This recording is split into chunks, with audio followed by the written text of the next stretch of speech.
The holy grail of driver drills. I can't be quick with my top half. Getting your arms and club coming down in the downswing. So it's one of those cause and effect exercises. Bit quick onto the left side. Look how passive it is. So you've got to be in the correct position. It needs to be coming down to 3 o'clock. Spine tilt, I've got away from the ball. There's going to be a plane difference. Look how passive it is. And that's what you need with a driver. This is right up there with the best of them, especially if you want to improve your driver.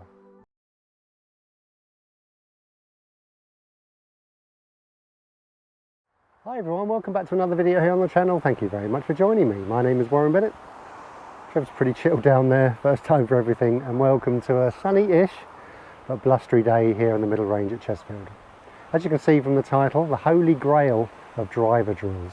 I've got a few exercises and drills that I would say are my all-time favourite, probably half a dozen. This is right up there with the best of them, especially if you want to improve your driver. So before the sun goes away, I'll get the front camera set up. I think his lordship's okay down there, and we'll tell you all about it. Okay everyone, thanks very much for joining me, and if you've been to the channel before, you may have seen me do this drill a couple of times. It's really good, like I've said probably in the past, it's really good to remind people of how important it is to get in the correct position coming down with a driver. If you're in the wrong position, there's no forgiveness with this driver. It's only got, well, this one's got 9 degrees. So you've got to be in the correct position. Okay, let's imagine that you're addressing the ball inside a clock face. So you can see from the above view there, if I make my backswing, a lot of golfers go out towards like 2, 1 o'clock, especially north of 3 o'clock. And if you're in this position for a driver, then you're going to have to make a big correction. Generally people hold back, open club face, and they hit it high right. Or if you carry on doing that and you get a little bit over the top with your right side, there's the smother or the duck hook. So that's where those 2 shots come from. It all depends pretty much where you're saving it in the second half of the downswing. What you're looking for at the top of the backswing, and you can see from the above view there, you want to be dropping this club on the 3 o'clock mark. It needs to be coming down to 3 o'clock. It doesn't have to be absolutely perfect. Now if you want to exaggerate this even more, we can now drop it to 4 o'clock. So we can drop this club down to 4 o'clock. That is massively exaggerated, by the way. But if you want to get and train this club, and there's a lot of drills, especially recently, I think over the last few weeks, there's a lot of drills of getting your arms and club coming down in the downswing. It's so important. And this drill, by dropping down to 3 o'clock and dropping your club on the floor, so that's phase 1 of the exercise. So we're dropping it at 3 o'clock. Let's drop it at 4 o'clock, shall we? It doesn't have to be perfect, it's only a feel. So you can see the green dot on the floor there. We're going to make our backswing and we're going to drop our club at 4 o'clock on the floor. And that's really difficult, especially if you're the golfer whose tendency is to get a bit quick onto the left side, a bit open with their chest. The instinct 3/4 of the way up is to do that, because we want to try and hit that ball, and the easiest way to feel it is probably with our shoulders if you're in that bad habit. So we've got to try and reverse that, and this exercise is a real one to turn your golf swing 180 degrees. There we go. So now you're exaggerating, and that's too much obviously, you're exaggerating the clock face drop down, I'm going to call it. So 4 o'clock, 3 o'clock. If you're suffering from too much on the inside, you can start dropping it at 2 o'clock. There we go. So if I'm dropping my club outside here, so that's a bad tendency for a slice with the ball obviously, you can see what it does with my shoulders. So if I'm dropping it, there's a green dot slightly up in the air there, you can see for me to be able to do that, I've got to open up. For you golfers who are slicers, if you drop it at 4 o'clock, even if it's up in the air, if you're doing it on some concrete, look what it does with the top half. Look how passive it is. I have to be. I can't be quick with my top half. To allow this club to drop, I've got to be static. So it's one of those cause and effect exercises. And obviously you're not hitting the ball yet. We're going to go on to further detail along in the video. Look how much I have to wait for it. Look how much spine angle and spine tilt I've got away from the ball. That's exaggerated, by the way. Drop down. Practice the drop down. Practice dropping your club on the floor. 5 o'clock. Look, if I dropped it at 5 o'clock, which is obviously absolutely ridiculous, but if I dropped it at 5 o'clock, look what I'm going to have to do. You'd rather be this side of the fence, you'd rather be this side of 3 o'clock, Once you get it this side of 3 o'clock, the club will want to take over and release. And that's what you need with a driver. You need to be slightly inside plane feeling. But obviously for this exercise, I'm doing it absolutely ridiculous. I'm dropping it behind my heels. I'm dropping it at 5 o'clock. So transferring that over to a full swing, hitting a ball, fast tracking it a little bit for the video here, by the way.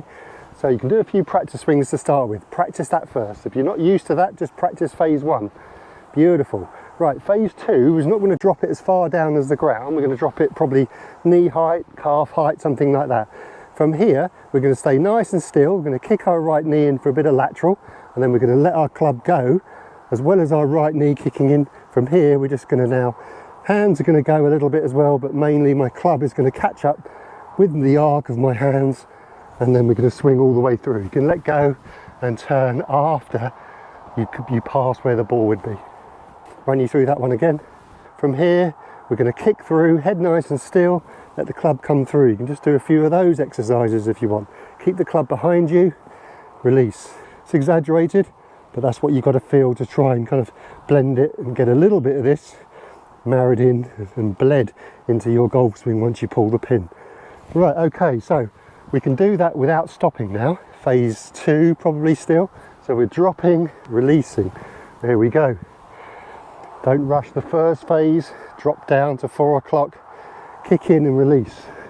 Beautiful. Drop down, release. If you're a hooker of the ball, drop out to 2 o'clock. Now you can't release from here, obviously, because you're going to hit it left.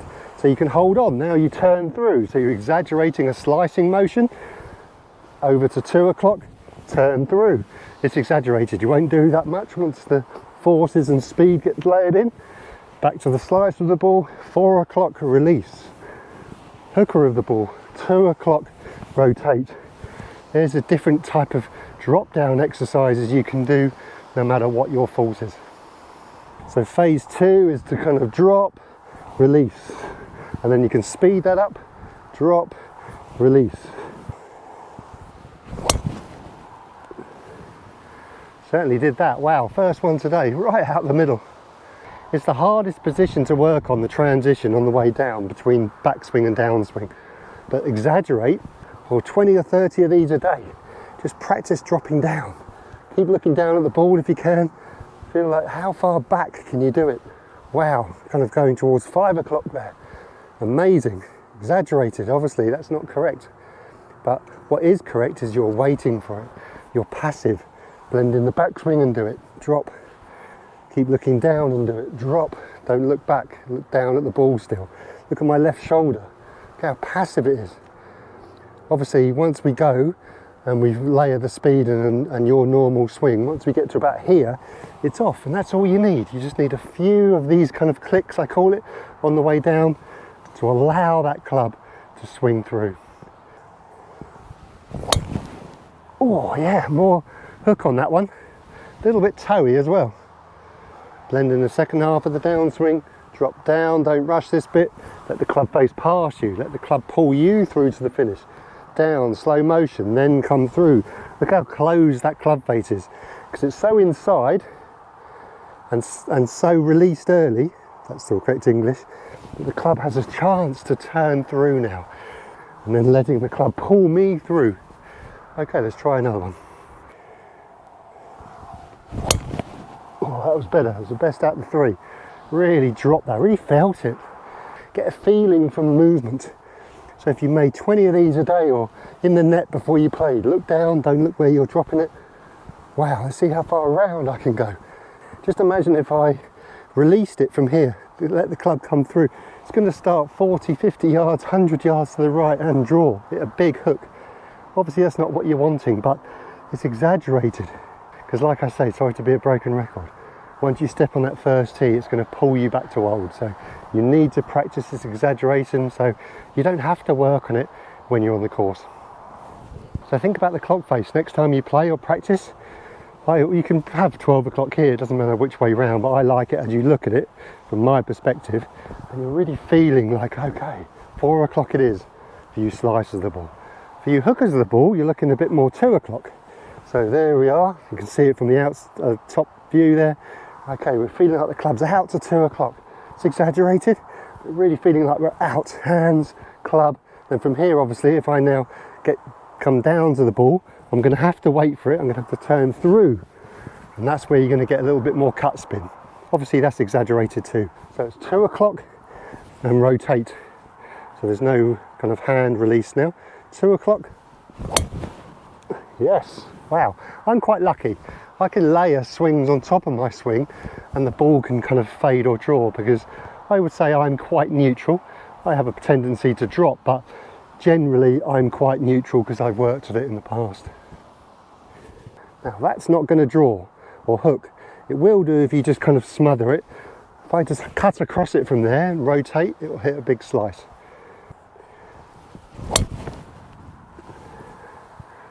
So I'll put a split screen up. That's the hook, so you can see it coming a little bit more from the inside.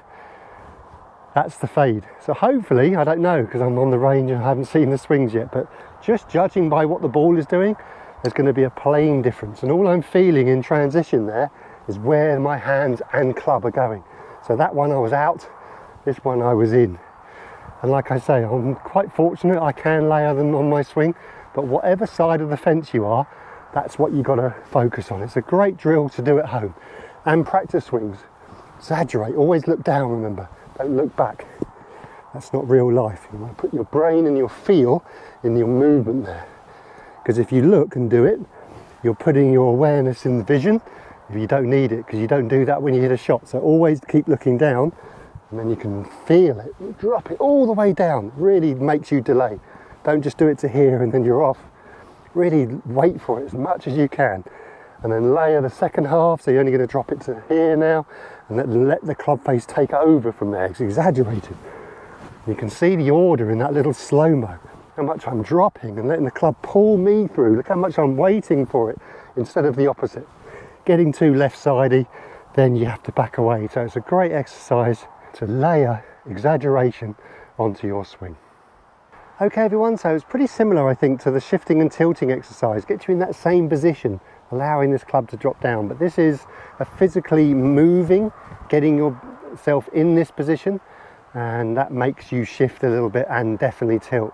So it really makes you stay back away from the ball and allow this club and arms to do the work. Okay everyone, so quite a lot of talking for this video, so I apologise if it's too much, but thank you very much for your support. Thank you very much if you've made it this far.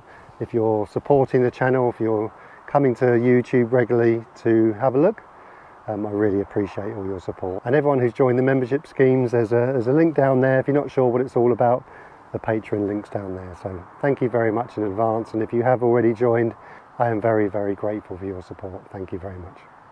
Well, the sun hasn't lasted the length of the video, but anyway, hope you've enjoyed it. Hope you got something out of it, and we'll see you next time. So for myself, Trev, it's been very well behaved, and now cloudy-ish middle range at Chesterfield. We'll see you next time. Stay healthy on and off the golf course, and we'll see you then. Cheerio!